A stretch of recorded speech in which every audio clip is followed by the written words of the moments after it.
sou o João Vitor, esse é o Cobra Letrado, e no vídeo de hoje eu vou dar pra vocês 5 dicas de contos nacionais que vocês precisam ler. Sim, gente, é isso mesmo. Hoje eu venho com 5 dicas maravilhosas de contos nacionais para todos os gostos. Tem pra gente que gosta mais de uma fofurice, sabe? De deixar o coração quentinho, um romancezinho mais bonitinho, mais fofo. Tem pra aqueles que são mais tristes, que gostam de uma história assim pra tocar no coração, pra sentir várias emoções, pra ficar triste, pra ficar refletindo sobre a vida. Assim como também pra aquelas pessoas que gostam de temas mais pesados, sabe? Aqueles assuntos mais sensíveis de serem abordados. Então assim, tem pra todos os gostos, mas o mais importante é que todos têm o selo Cobra Letrada de qualidade e estão gratuitos no dia que eu tô postando esse vídeo, que é no dia 23 de julho e também no dia 24 de julho. Então, domingo e segunda, 23 e 24 de julho, eles vão estar gratuitos. Então, não tem desculpa pra não ler, porque além de eu estar falando aqui pra vocês que vale a pena, eles ainda estão 0,800 lá na Amazon. Vou deixar o link de todos aqui embaixo. Mas, João Vitor, quais são esses contos? Por que você está falando deles? Por que você tá gravando um vídeo deles específico agora? Porque eles fizeram parte da Semana Inesquecível. 5 autores, inclusive 5 autores que eu gosto bastante, não só como autores, mas como amigos também, se juntaram para fazer essa Semana Inesquecível, que basicamente cada um deles, na segunda, terça, quarta, quinta e sexta, lançaram um conto, deixaram gratuito cada conto em cada dia da semana, e agora, no domingo e na segunda, todos os contos vão estar gratuitos. Então imagina que Taylor Swift, Selena Gomez, Miley Cyrus e outras A-lists aí do pop resolveram lançar cada uma música nova durante a semana. Basicamente foi isso que esses autores maravilhosos fizeram essa semana. E obviamente eu gravei tudo pra vocês, né? As minhas reações, o que eu achei de cada conto conforme eu fui lendo. Mas vamos lá, na segunda-feira, a Vanessa Freitas, queridíssima, já falei que se tornou esse ano uma das minhas autoras preferidas da vida, lançou Tristeza. Na terça-feira, o Felipe Mateus lançou Enquanto a Morte Nos Convoca. Na quarta, o Nino Cavalcante lançou Doces Manhãs. Na quinta, foi a vez do meu amiguíssimo Leblon Carter lançar SOS do Amor. E fechando, Lito Garcia lançou na sexta Mandacaru. Vamos começar com o da Vanessa, que abriu aí esse projeto da Semana Inesquecível. E em Tristeza, gente, vamos começar falando da capa. Que capa belíssima, né? Vocês devem estar vendo aí na tela. Gente, eu fiquei completamente apaixonado por essa capa, então eu já tava com bastante expectativa, né? Porque vocês sabem, eu acabei de falar, a Vanessa se tornou uma das minhas favezinhas, né, da vida e tal, então eu tava com expectativa. E aqui nessa história a gente acompanha a história de uma jovem que desperta num lugar meio escuro, meio tenebroso, ela não faz a menor ideia de onde ela tá bem perdida, tipo, gente, onde estou? Qual é o meu nome? O que eu tô fazendo aqui? E além disso, ainda tá super frio e ela tá sentindo uma dor avassaladora. E aí, obviamente, que ela vai tentar recuperar essas memórias, recuperar o senso de localização dela, etc. E ela vai viver uma jornada aí, né? Porque ela vai conhecer, ou aliás, relembrar de uma certa pessoa que vai encontrar com ela ali naquele lugar, e essa pessoa vai ajudar a personagem principal, né, a recuperar todas essas memórias, a entender o que está acontecendo, e inclusive vai mostrar várias coisas bem surpreendentes para a personagem principal. Gente, esse livro realmente me deixou triste, e assim, só o título realmente trouxe todas essas emoções que envolvem tristeza dentro de mim. Por quê? Assim, até achei que fosse ser mais, e vendo as avaliações que eu vi no Scooby, acho que na Amazon também, as pessoas se identificaram muito com o livro, e algumas até falaram assim, nossa, esse livro veio no momento certo, porque eu tava me sentindo exatamente do jeito que a personagem principal, né, se sentia na história. E eu não tô nesse momento, ainda bem, né, graças a Deus, estou num momento feliz da minha vida, porém, ainda assim, foi um livro que me tocou bastante. Já vou adiantar pra vocês que a Vanessa Freitas, em Tristeza, está no ápice da escrita dela. E é até engraçado, porque no final, ela fala que essa historiazinha aqui foi escrita quando ela tinha 19 anos, quando ela tava vivendo aí uma fase da vida dela bem ruim, né, bem negativa, aliás. E aí ela queria, enfim, escrever uma história que transbordasse os sentimentos, as emoções que ela estivesse sentindo na época, né? Que ela estava sentindo na época. E nasceu Tristeza, ela engavetou, decidiu lançar agora. E por que eu achei engraçado? Porque, como eu falei, eu acho que essa história aqui tá... nível escrita, tá no nível Foi por Amor, que foi o primeiro conto que eu li dela lá no início do ano. Porque aqui ela tá na era folclore dela. Sabe, uma coisa... vamos correr para o bosque, uma coisa mais etérea, uma coisa mais metáfora. Vamos fugir para o lago onde os poetas vão. Bem folclore, sabe? Eu realmente peguei muito uma vibe folclore enquanto eu tava lendo Tristeza. A escrita da Vanessa tá muito, mas muito metafórica. Muito mesmo. Toda a jornada da personagem principal eu achei uma grande viagem assim no nosso subconsciente, que todo mundo vai se identificar porque a gente viveu algo parecido em algum momento da nossa vida, né? Todos fomos tristes pelo menos alguma vez na vida. Então é uma coisa identificável, mas uma coisa bonita. Como que a tristeza pode ser bonita? A Vanessa Freitas conseguiu fazer a tristeza ser bonita nessa história, porque tem esse ar, sabe, que você tá lendo nas entrelinhas e compreendendo algo dali. Ela conseguiu fazer isso de forma belíssima aqui. E ainda tem um pouquinho de Alice, pelo menos eu senti, de Alice no País das Maravilhas no início, porque a personagem, né, contei um pouquinho sobre a sinopse do livro, ela começa a ir para algum lugar, a entrar numa trilha, enquanto ela tá despertando curiosidade com alguns bolinhos que vão aparecendo no caminho, né? E aí dali ela começa a perceber que realmente todo o mundo ao redor dela tá mudando drasticamente também. Então, não sei, acho que pode ser viagem da minha cabeça, mas me deu muito vibe Alice essa coisa de estar num lugar vivendo a vida normal, e aí começa a ver umas coisinhas assim que vai pegar a atenção dela, né, vai atiçar a curiosidade dela e ela vai seguir essas pistas até chegar lá no mote da história. Eu amei, eu dei 5 estrelas, eu estou muito feliz que eu já comecei essa semana incrível aí, de forma incrível, com o conto da Vanessa. Então, gente, leiam, leiam, leiam, porque a Vanessa nunca decepciona. O segundo conto do projeto, como eu falei, foi Enquanto a Morte Nos Convoca, do Felipe Mateus. Eu nunca tinha lido nada do Felipe, e eu sempre tive bastante vontade, porque eu acho que de todos os autores aqui dessa semana inesquecível, o Felipe era o único que eu ainda não tinha lido nada, mas eu já acompanhava e tal, e ele, né, anda aí com toda essa galera que eu gosto pra caramba, então sempre tive muita vontade de ler. E aqui, Enquanto a Morte Nos Convoca, a gente vai acompanhar a história da Zoe, que é uma criança, né, uma jovenzinha, que acabou falecendo, indo dessa vida pra outra. E, inclusive, ela parte, assim, pra outra de uma forma bem trágica, bem inesperada. E aí, quando ela chega nesse plano aí, pós-vida, ela vai conhecer um guia que vai ajudar ela a se ambientar com aquilo e também a lidar com os sentimentos, né, que ela vai, com certeza, desenvolver e tal.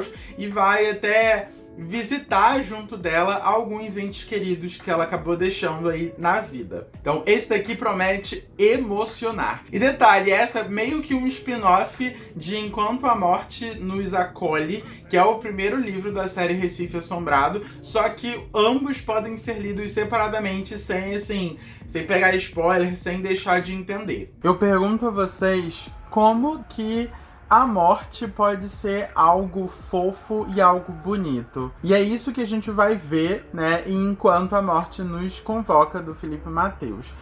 Gente, foi meu primeiro contato com o Felipe, né? Eu já falei pra vocês, eu nunca tinha lido nada, inclusive sempre tive muita vontade. E depois de ler esse conto, eu só fiquei com mais vontade ainda. Por quê? Como eu falei pra vocês, eu não esperava que eu fosse achar uma trajetória do pós-morte de uma criança, uma coisa tão bonita, uma coisa tão fofa. Tem toda uma dor, tem toda uma tristeza também, bem na vibe tristeza da Vanessa Freitas, porque, enfim, né, a personagem principal, ela acabou de falecer e ela tá aí nesse pós-morte. Ela ainda tá no plano terrestre, é assim que fala? Enfim, ela ainda tá ali na Terra e ela vai ter um guia. E aí, através do guia, né, que é esse garoto sem nome, ela vai começar a entender o que tá ao redor dela. E como o Felipe desenvolveu principalmente a questão da personagem principal, que é a Zoe, indo atrás dos pais dela, nossa, gente, me pegou, tá? Me pegou, porque é uma coisa tão sensível. Imagina uma criança que sabe das condições em que vive e em que vivem os pais também. Ela tem plena consciência de que os pais dela são mais humildes, não tem condições financeiras de, por exemplo, levar ela num teatro, ou se tenha porque passaram meses juntando dinheiro, etc. E de que fazem tudo pra ela conseguir ter uma educação de qualidade, pra ela conseguir ter uma vida confortável ali na medida do possível, né? Então, ela passa por todas essas reflexões nesse pós-morte e ela vai revisitar os pais e ver ali, por exemplo, no momento do enterro e tal, isso não é spoiler, tá? Não é spoiler, podem ficar tranquilos, o quanto que eles estão abalados e quanto isso abala ela também. Só que ela até acaba lidando com isso de uma forma madura, eu diria, por conta desse guia, né? Por conta desse garoto sem nome que tá ali do lado dela. Mas não é só a relação com os pais que ela vai desenrolar aqui na história. A gente vai ver muito da relação dela com o melhor amigo, que é muito fofo mesmo. A relação dela com uma menina que ela não gostava no colégio. E eu achei que a escolha do Felipe de colocar alguns flashbacks na história funcionaram assim perfeitamente. Porque a gente conseguia entender exatamente o sentimento que aquela menina estava sentindo ao ver as pessoas que continuaram, né, em vida e como que elas estavam lidando com essa perda. Então toda hora a gente vai pra trás, a gente entende um pouco mais do convívio dela com os amiguinhos da escola, com o melhor amigo, com os pais. Então, ao mesmo tempo que tem toda essa carga emocional muito grande, né, de muitas emoções, todas ligadas com essa perda de um ente querido, é tudo muito leve, porque tem esses flashbacks, tem essas quebras, que inclusive deixam o livro até engraçado em alguns momentos. Tem umas cenas aqui que são super engraçadas, então é um balanço, é um equilíbrio muito bom, assim, sabe? Muito na medida certa. Então, eu adorei, eu já quero ler várias outras coisas do Felipe e com certeza vou pegar pra ler o Enquanto a Morte nos Espere. Enfim, o outro livro que se passa também nesse mundinho do Recife Antigo. E pra esse eu dei 4 estrelas e meia e também com o selo Cobra Letrada de Qualidade. Já na terceira história do Nino Cavalcante, que é Doces Manhãs, a gente vai ter uma história doce, ao que tudo indica. Porque aqui a gente vai acompanhar o Eric e o Bento. O Eric odeia quartas-feiras, odeia. E o Bento tá prestes a descobrir que ama quartas-feiras. Por quê? Por conta de algumas coisinhas que aconteceram no início da manhã de cada um, eles vão ter que tomar café da manhã dentro de uma padaria específica. Só que o que eles não esperam é que eles vão ter que lutar, ou discutir pelo menos, pelos donuts que cada um quer, porque só sobram 4 donuts e ambos querem os 4 donuts. Então vai ter ali aquele atrito, só que a gente sabe que muita coisa vai desabrochar aí dessa interação, até porque o nome é Doces Manhãs, então essa história a gente promete ser muito doce. Meus amores, que conto fofo! Ai, o Nino, né? Tinha que ser Nino Cavalcante. Vocês sabem que eu amo 280 caracteres, então eu já tô acostumado com essa fofura que ele pode trazer pra gente.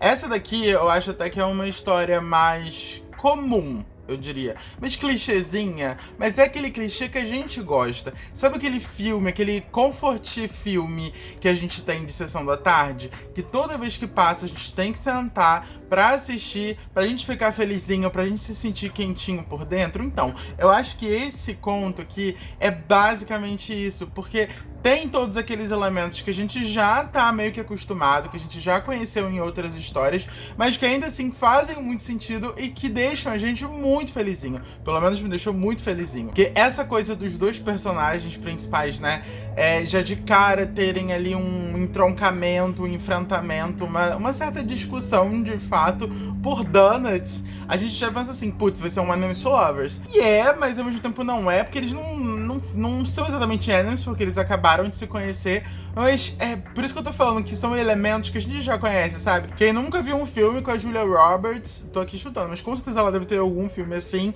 em que ela esbarrou em algum cara gato, e aí eles começaram a discutir por alguma coisa de interesse mútuo, que logo depois acabou aproximando os dois, e eles ficaram aí num romancezinho. Pois então, é exatamente isso que a gente tem aqui, só que numa versão aquiliana, numa versão entre dois meninos. Então é muito fofinho, muito fofinho. E uma coisa que eu reparei, que assim, pode ser completamente coincidência, mas me deu uma vibe um pouco Bem Depois do Sol, da Englantine, né? Porque também tem essa questão de confeitaria, de você chegar numa lanchonete e comer coisas gostosas ali, tanto no café da manhã como em qualquer outro momento do dia. E aí eu fiquei pensando, parece que eu gosto mesmo desses romances que são desenvolvidos dentro dessas cafeterias, dentro dessas padarias, etc.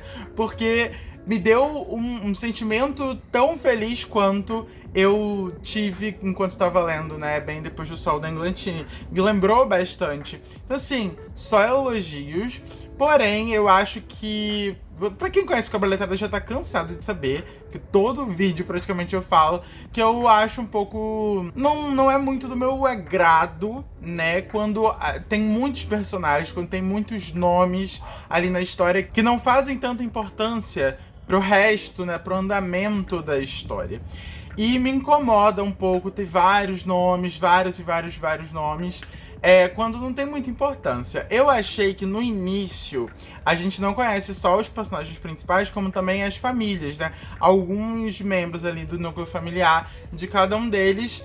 Eu não achei assim, não tem tanta importância, sabe? Eu estava completamente fascinado por eles estarem se conhecendo e conhecendo até um pouco mais do amor. É muito bonitinho depois que eles se tocam que, caraca, esse encontro pode se desenvolver para algo maior. Eu estou sentindo alguma coisa aqui no meu peito, alguma faísquinha que pode, né, crescer pra alguma coisa além disso. Então, se eu tivesse mais desses dois personagens, desse romancezinho de fato, ia ser perfeito.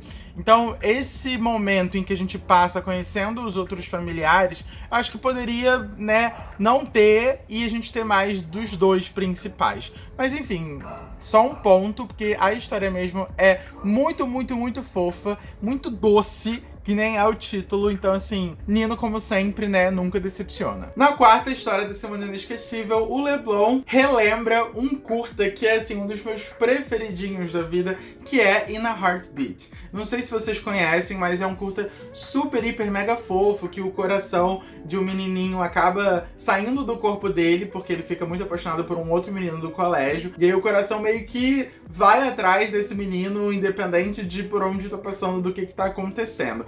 E aí o Leblon se inspirou nesse curta e criou SOS do Amor, que basicamente a história é de um coraçãozinho que sai do corpo do personagem principal e corre atrás do garoto que o personagem principal, que é o Daniele, gosta muito, né? Então ele fica assim, louco, louco, louco da vida, indo atrás do Florian, que é esse crush aí, né? Pra conseguir juntar os dois, e o Daniele vai ter que arcar com as consequências desse coração descontrolado. Com certeza é uma história muito fofa, né? Só pela sinopse. Nossa, gente, eu já achei super fofo Doces Manhãs do Nino.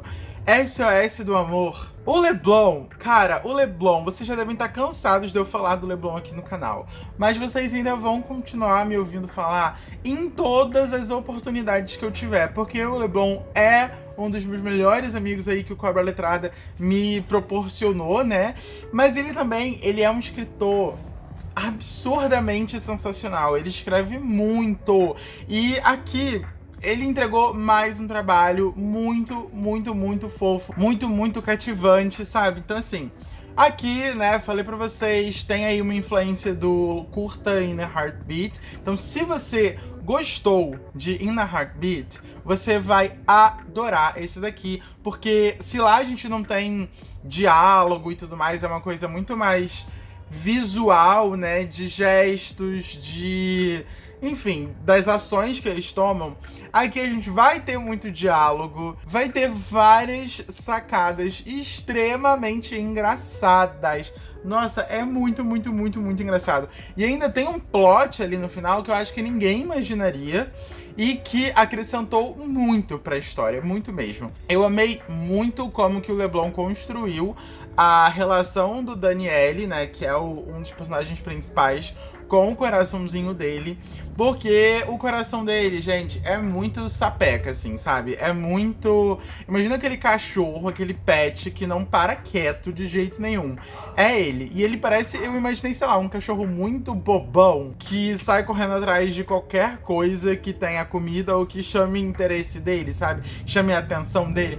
Eu imaginei o coraçãozinho muito assim, muito bobão, bobinho e fofo e... Ai, meu Deus, eu vou sair correndo independente do que for, porque me chamou a atenção. É muito assim. E os diálogos que eles têm são muito engraçados, né? O Leblon sempre entrega esses toquezinhos aí de humor e tal, mas aqui é uma coisa tão leve, ao mesmo tempo engraçada e descontraída, que, eu não sei, tornou a história tão mais gostosa de ser lida, sabe? Sem falar que é muito identificável também, né? Quantos de nós não já sofremos aí por esse primeiro amor, por essa primeira paixonite da gente ficar... eu tô doidinho por um boyzinho do colégio, nessa fase aí de colégio de pré-adolescência, adolescência, etc. Mas eu não tenho coragem de chegar nele. Aqui tem até o ponto da formatura, que eu não acho que seja um costume tão presente aqui no Brasil. Eu acredito que a gente tenha herdado isso dos Estados Unidos, mas ainda assim, por conta da quantidade de cultura estadunidense que a gente consome, né, a gente acaba agregando isso no nosso pensamento também, né? Então, essa questão de convidar pro baile, de ter um par pro baile, também foi algo legal, porque me trouxe várias lembranças de filmes que eu via e que eu queria ter uma referência como aquela, e aqui é bem abrasileirado, apesar de não ter um lugar específico, a gente não sabe onde se passa, mas tem elementos que trazem a gente pro Brasil. Eu, pelo menos, achei. Menos esse toque aí de formatura, mas assim, eu acho que ele combinou muito bem. Ele fez um equilíbrio muito interessante desses dois mundos, que só aproxima o leitor, sabe? É realmente uma história muito fofa. E esse plotzinho que eu falei no final só foi assim, a cereja do bolo, sabe? Eu literalmente gritei, eu vibrei quando eu vi, eu fiquei... Não podia ter um desfecho melhor, sabe? Não podia. Casou tudo, fechou tudo ali perfeitamente. O Leblon, mais uma vez, arrasou e... Gente, leiam absolutamente tudo o que Leblon escreveu na vida dele. E por último, encerrando a semana inesquecível, temos Lito Garcia com Mandacaru. Lito Garcia, na verdade, é um pseudônimo do Alan Silva, né, que eu, inclusive, já conheci e gosto bastante. Já li outras coisas do Alan. Acho que só não li nenhum conto que ele publicou com esse pseudônimo. Então, né, estou aí com expectativas. E aqui a gente vai para uma cidadezinha do interior chamada Mandacaru, que esconde muitos segredos, inclusive dos dois personagens principais aqui da história. O Ezequiel é filho do pastor da cidade, então ele é muito certinho e comprometido ali com esse personagem de ser o filho do pastor da cidade, numa cidade extremamente conservadora e religiosa. Já o Kennedy é completamente revoltado, odeia a cidade, quer colocar fogo e quer se vingar da morte da irmã. Só que numa noite de festa, esses dois garotos vão se encontrar e vão acabar trocando de corpo. E obviamente que muita coisa vai sair dessa troca de corpos, dessa loucura, né, que acontece entre os dois. E na sinopse da Amazon tá falando que ele une Taylor Swift com Paula Fernandes. Então, gente, não tem como ser melhor. Meus amores, começamos a semana e com livros mais tristes, mais fazer a gente refletir, depois a gente foi pra fofurice, a gente explodiu de fofurice, né? E agora a gente vai pra temas mais pesados, mais sensíveis, mais delicados, com Mandacaru. Porque, meus amores, aqui você vai se identificar muito, principalmente se você for uma pessoa LGBTQIA+. E, assim, mais ainda se você é uma pessoa LGBTQIA+, de uma cidade pequena.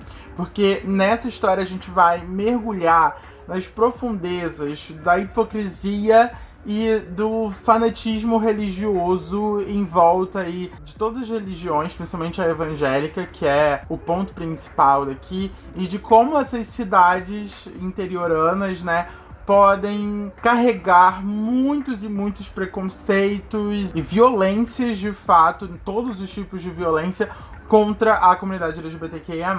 Por isso que eu falei que aqui é bem mais pesado, bem mais sensível. Que enquanto um dos personagens é filho do pastor e ele sente isso, a gente vai entrar na cabeça dele e vai sentir que ele fica muito incomodado com aquilo, porque o sonho da vida dele é fugir dessa cidade, né? Porque ele não aguenta mais essa pressão diária, não só dos pais, como da sociedade ali ao redor dele ser o filho perfeito, dele não cair em tentação mundana, né? Então ele sente isso, ele se sente muito oprimido, reprimido pelo pai, muitas vezes até violentado fisicamente por conta disso, sabe? Então o sonho da vida dele é terminar o colégio e sair dali. Já o outro personagem principal, ele é o oposto, assim. E justamente por isso, ele carrega dentro de si uma questão muito de orgulho do que ele é e raiva por tudo que tá ao redor dele, né? É uma coisa muito mais, assim, de quero destruir essa cidade. Eu não quero fugir dessa cidade.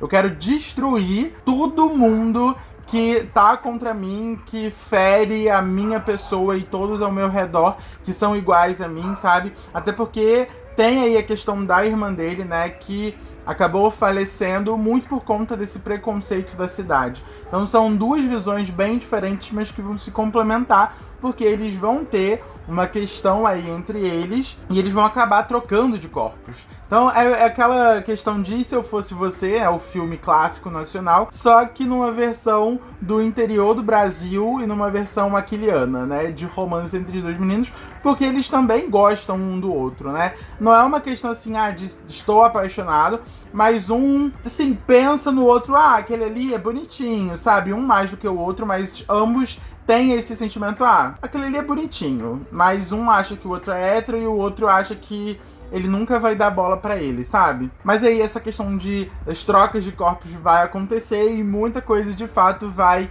fazer com que eles se unam cada vez mais. E enfrentem também, né, todas essas questões que cada um carrega.